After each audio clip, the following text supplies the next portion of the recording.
Hey guys, good morning. I want to talk to you for a second about a story that if you grew up in church is semi-familiar, probably something you talked about in Bible school or Sunday school. If you didn't grow up in church, you're just unfamiliar with the story. Basically, it's the story of God sort of rescuing Lot from Sodom, and the story is real simple. So Lot is Abraham's brother. And through Abraham and Lot are kind of working together. They realize that both their clans are getting too big. They can't be with each other, so they sort of settle in different directions. Lot decides to take his group and settle down in like the Sodom and Gomorrah area, and so he goes down and settles in Sodom, and then Abraham settles east of there. I think east of there, and maybe west. East or west of there. He settles in a different area so that his clan can kind of spread out and have their own place and not be sort of quarreling and fighting with Lot's group. Anyway, as Lot settles in Sodom, Sodom gets this reputation, and not even a reputation, just a reality of massive, ugly, disgusting sin against the Lord. And so that city becomes one really known for unrighteousness and for unfaithfulness and really for just a pretty disgusting, ravenous type of sin.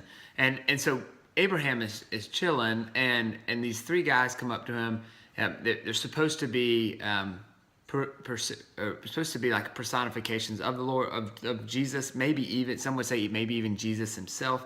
The way that Abraham bows down to him. I'm going to leave that to y'all's study if you'd like to look that up. But the point of the story is those three men then head to Sodom, and they tell Abraham, hey, we're going to Sodom to destroy it because of its unfaithfulness and because of how broken and nasty and sinful they are. And Abraham does his best to kind of persuade them that, hey, if there's righteous people there, will you spare the city? And he gets them down to essentially, hey, if there's and he does this like cool bargain with them, and he says, hey, if you find 10 righteous people, spare the city. And the Lord agrees, although he knows there's not 10 righteous people there. And so the angels or the Lord or whoever they are get down to Sodom, and they seek to seek out Lot, and their hope is to save Lot. And they tell Lot, hey, we see you and hanging out with you. We're going to sleep in the town square that night. And Lot, kind of knowing the type of people that are around the city, says, no way am I letting you sleep in the town square. Come sleep in my house. And so he takes the guys and brings them into his house. But it's really too late by that point. The people of the city of Sodom already know these three men are here. And just to give you a pretty clear indication of the nasty, rancid sin that was in the city, that night, it says all of the men, younger and older, surround Lot's house and start beating on the doors, telling Lot to give those three men to him so that they can sexually harass them, essentially. And Lot refuses, but Lot isn't without his fault here. He says, not only, he doesn't just refuse, he says, no, I'm not giving you those men. Here, take my 2 virgin daughters instead. So like, what? But there's just the presence of wickedness and sin in this city is so great that it would warrant God destroying the city. And so what inevitably happens is the three angels, some believe to be personifications of Jesus, blind the men trying to get in the house. They can't get in. And essentially the next day, the three angels say, hey Lot, we're destroying the city. Get your family and get them ready to go. A lot of his family said they didn't want to go and thought he was a little bit crazy. But his immediate family, so his wife and his daughters, are set to go with him. But and this is what, and so all of that is just set up for this line. I was reading this, and you have three men that said I'm destroying the city. I'm gonna put level it. And Lot, it says that Lot is told by these men to leave, and I'm going to read this line to you, and then we'll break it down. And so if you're looking in Genesis chapter 19,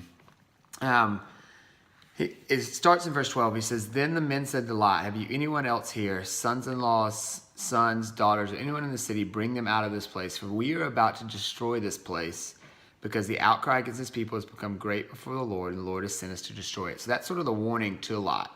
And then if you go on down, it says, as the morning dawned, this is verse 15, the angels urged Lot, saying, up, take your wife and your 2 daughters who are here, lest you be swept away in the punishment of the city. And listen to verse 16. It says, but he lingered, like Lot lingered, did not want to leave the city, right? He wanted to stay. His heritage was there. He really established the city. He wanted to be in that city. He didn't want to leave. He says, but he lingered. And then it says, so the men seized him. That's the angels, God's men, seized him and his wife and his 2 daughters by the hand. And then listen to this. And the Lord being merciful to him. And they brought him out and set him outside the city. All right. And so, the end of the story is essentially, Lot is outside the city, and God rains down sulfur and levels Sodom and Gomorrah to the ground. And Lot's wife, even though she was warned not to look back, turns and looks back and is turned into a pillar of salt because she did not obey the Lord. But, levels the city. Everybody's dead, exactly like he said he would, as just punishment for their incredible wicked sin. But I think you should hear that, is that for Lot, he didn't want to leave the city. He wanted to stay and maybe fix the city, or stay and work with, or stay. I don't know. It says he lingered, right? If I know, I'd like to think that if I know the city's about to be leveled, I'm going to hightail it out of there quick. But Lot struggled with that. He didn't want to leave the city. It didn't tell us why. It doesn't tell us what held him to the city. It told us that God said, hey, I'm going to level the city. You need to leave. And it says Lot lingered. So Lot didn't want to go, but the angels literally forcibly removed him from his city. So for Lot, that must have felt a lot like punishment. It must have felt a lot like God was being mean to him, or wasn't listening to him, or that God was angry with him. And so I can relate to Lot in that. There's so many times that things happen to me that I'm like, God, what are you doing? I don't want that to happen at all. Or for me specifically, what if I go talking about weightlifting, I go to a competition and my preparation's terrible, or I'm not able to prepare well, and then I get to the competition and do terribly, and I'm like, God, what are you doing? Why would you let this happen to me, right? And I'm looking at God as if he doesn't know what he's doing, right? That's what Lot's looking at. Man, God, what are you doing, dragging me out of my city that I love and that I want to be a part of? But it says, and I love verse 16, it says basically what Lot is seeing as punishment. In verse 16, it says, and it was the Lord being merciful to him. And I just question, how often do I, or do you, have things happen to you, or feel like God is dragging you out of something, or is forcing something on you, or is testing you in certain ways, that you look at God what are you doing, God? Who are you to do this to me? And the reality is, it is God, just like in verse 16, being merciful to us, right? God was saving them from certain death. And yet, Lot saw it as punishment. He saw it as evil even. He saw it as suffering, right? And so my encouragement this morning for y'all, just reading out of Genesis 19, is, hey, maybe remember who we are in comparison to God, right? We are just small, minute, humble creatures created by God, who know very little about God's ultimate plan for our lives and can see very little. And so if God does something, or causes something, or is testing you in certain ways, or you feel like he's just disappeared from your life, may you remember Genesis 19:16, that maybe that's God being merciful to you. Because what we know about God is he never leaves us or forsakes us. If you're a believer, you've committed your life to the Lord because you see that Christ is the only way that you can be saved from your sin. Christ never leaves you nor forsakes you, right?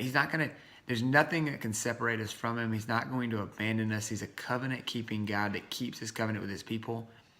But as a good father who disciplines and loves his children, sometimes things are going to happen to us that we see as punishment, or we see as bad or evil. And really, it may be God being merciful to us.